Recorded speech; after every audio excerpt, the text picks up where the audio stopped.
अस्सलाम वालेकुम दोस्तों, ਅੱਜ ਅਸੀਂ ਇੱਥੇ ਬੜੀ ਖੌਫਨਾਕ ਜੀ ਚੀਜ਼ ਵੇਖ ਲਈ ਹੈ ਤੇ ਆਜੋ ਜ਼ਰਾ ਤੁਹਾਨੂੰ ਵੀ ਦਿਖਾਈਏ। चलो जी, चलो चलो चलो चलो चलो चलो चलो देखिए भी की चीज़ है।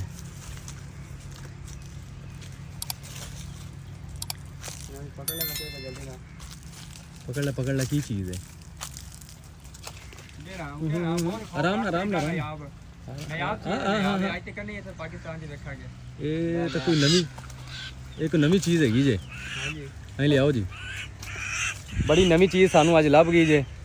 आ चेक करो, ये ना ही कब्बा है ना ही ये कोई लाली हैगी है, ये कोई और चीज़ ही हैगी जे।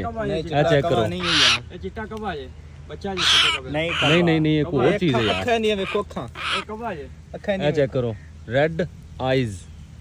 ये कोई नवी चीज़ अज असीं वेख लई है ते दोस्तों दस्सिया जे सानू कमेंट च भी ये की चीज़ हैगी है। ठीक है ते ए चेक करो। लो जी कब्बे ने बुला ले मारे बाहर हो जाए। इन्हें आधे शोर नाल कव्या नूं बुला लिया। शोर बहुत ज़्यादा हो गया उत्ते कव्या दा। हाँ चेक करो, ये बुला रही है किसी नूं। चेक करो उत्ते कव्या दा बिल्कुल शोर तो नज़र आ रहा होगा। और लै यार इनू लै। आ देखो कब्बे उधर उधर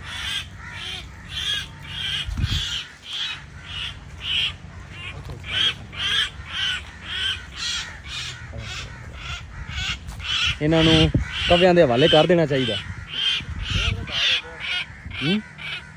ਇੱਥੇ ਇਹਨੂੰ ਛੱਡ ਦੇ, ਕੋਈ ਕਵੇ ਕੁਵੇ ਵਗੈਰਾ ਆਮਨ ਤੈਨੂੰ।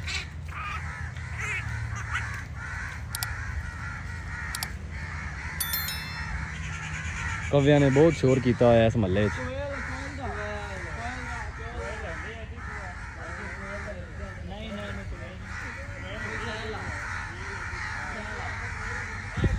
ਦੋਸਤੋ ਸਾਨੂੰ ਕਮੈਂਟ 'ਚ ਲਾਜ਼ਮੀ ਤੁਸੀਂ ਦੱਸਣਾ ਹੈ ਕਿ ਇਹ ਕੀ ਚੀਜ਼ ਹੈਗੀ ਹੈ।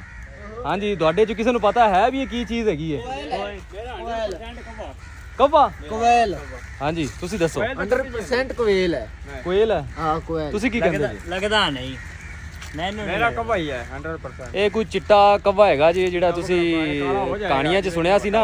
फिलहाल मैनू तो कोई नवी चीज लग रही है। ਚਲੋ ਜੋ ਵੀ ਹੈ ਹਾਂ ਇਹ ਤੁਸੀਂ ਕਮੈਂਟ ਲਾਜ਼ਮੀ ਦੱਸਣਾ ਹੈ ਇਹ ਕੀ ਚੀਜ਼ ਹੈਗੀ ਸੀ। कमेंट दसो। ਠੀਕ ਹੈ।